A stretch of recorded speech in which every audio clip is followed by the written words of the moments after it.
Good afternoon, everyone. It's Nifa Menon from hearthealthbrainhealth.com, encouraging healthy grieving and mindful actions. Today, I thought I would talk a little bit about the unknown.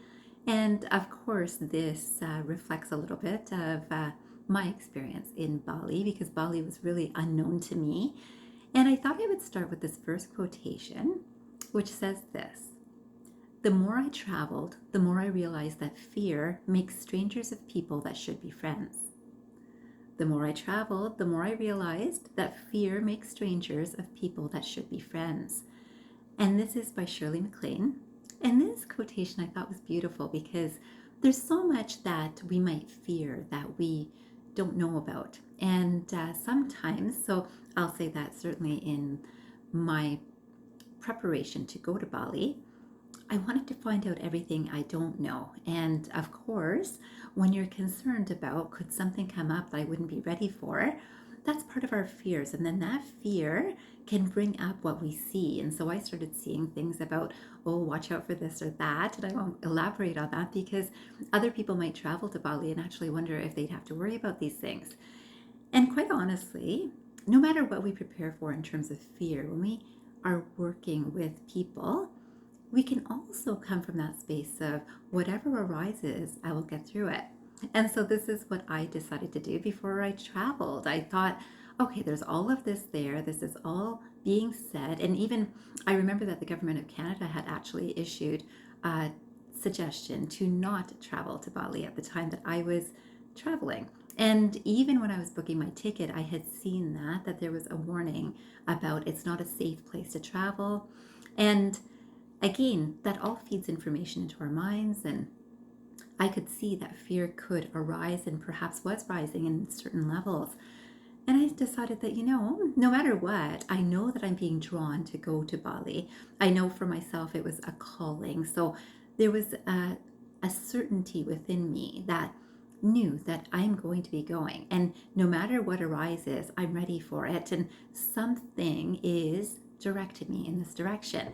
And so this is such a wonderful thing because as I discovered, and you might too if you do travel to Bali or anywhere else, that you read up on information that prepares you for the worst. And isn't that what we're always trained in?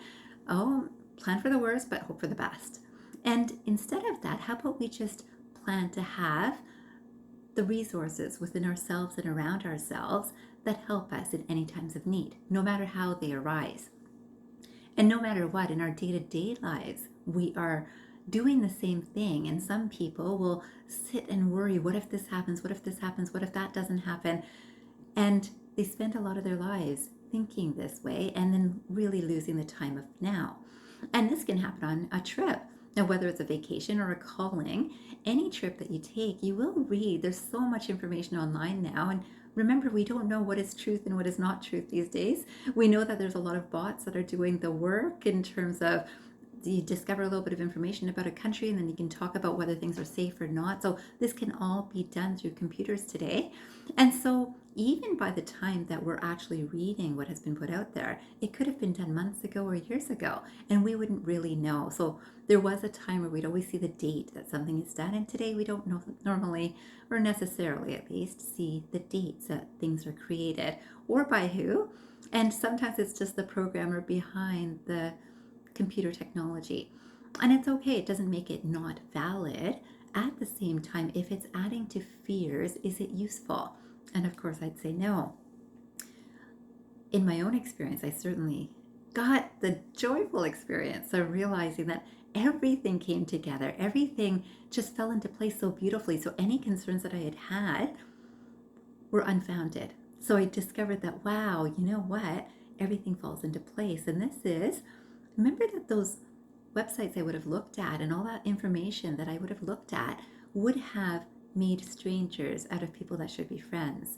And this is the thing, that if we start looking at people as just people, it's so much easier and it's so much more straightforward, and it's actually so much more true that we are all the same. And rather than strangers, why don't we be friends? And this is such a great energy to start with. And so this quotation was the reason that I thought I would make this video, to remind us that whether we're traveling or whether we're in our own hometown, same idea. If I don't know a new person that has come in, I can be friends or I can remain strangers. And maybe they walk funny, maybe they talk funny, maybe they act funny. And we might have a lot of judgment, and judgment is always a very easy place to fall into, because judgment is protective, that if I think this way about that person, then I don't have to relate with them because I don't actually approve of them.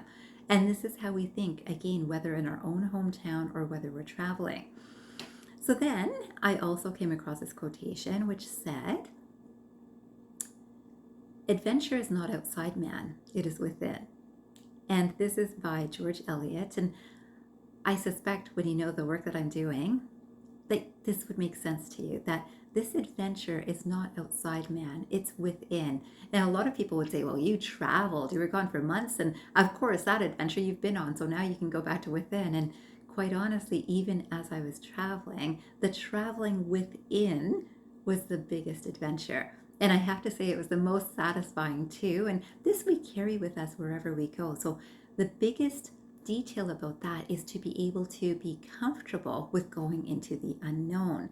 This unknown that is within ourselves that we are carrying, many times we cover up with distractions. So our distractions might be, let's get busy with work, let's get busy with the next plan, let's get busy with dinner. It could be a simple thing of day-to-day experiences, but usually we keep ourselves busy so we don't have time to go within. And if someone recommends mindfulness or meditation, someone might say, I'd love to do that, but I just don't have time for it. And unless we make the time for it, we don't actually have time. You'll notice that time fills up very quickly and very easily with all sorts of things that we feel we have to do. And going within is something that's also something that I think is very useful. And in fact, I would say that if we made this our priority, what is within is then reflected around us too. And so I would love for you to spend 5 minutes after this video to see, are you spending even 5 minutes a day to just go within yourself to see, how does your own mind think? How do you react or respond to things that are happening in your life? So whether they're just worries and fears that you think about, look at that thinking and see, what is the mind focused on? What is it trying to work through? Where is a lot of your time and energy being spent? And it's just to reflect, not for judgment. It's just to understand, oh, this is what's happening.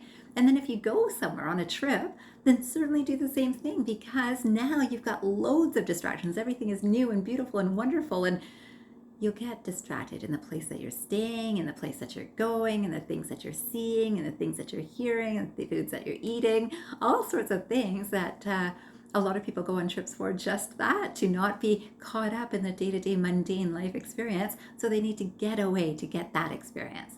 And that experience is so much more profound when we're doing it within ourselves. Then go out and enjoy the world, but make sure, or I would encourage, that you try to go within yourself, even for 5 minutes a day, every day. And certainly 5 minutes after this video, I'd love for you to try that.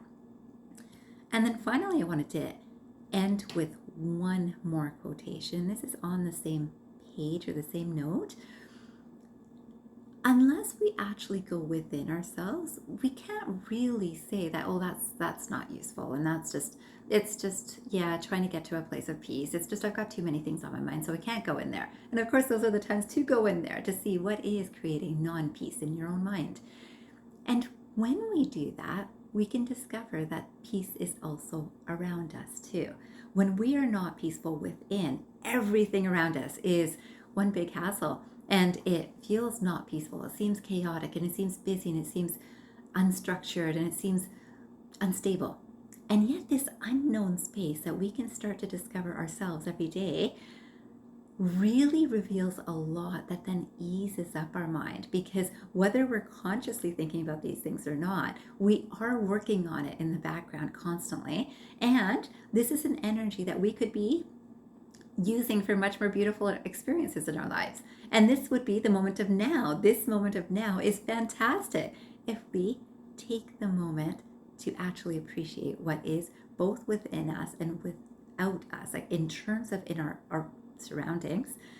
This is all here, right now. We don't have to go somewhere. But even if we go somewhere, be one step ahead of your mind, that maybe the mind is looking forward to go somewhere, to get away from something it doesn't want to think about, but eventually it has to come back to that space. So what do we already plan for? When I get away, I'll be feeling fantastic because it's such a change. And when I get back, oh no, I have to come back to the same things.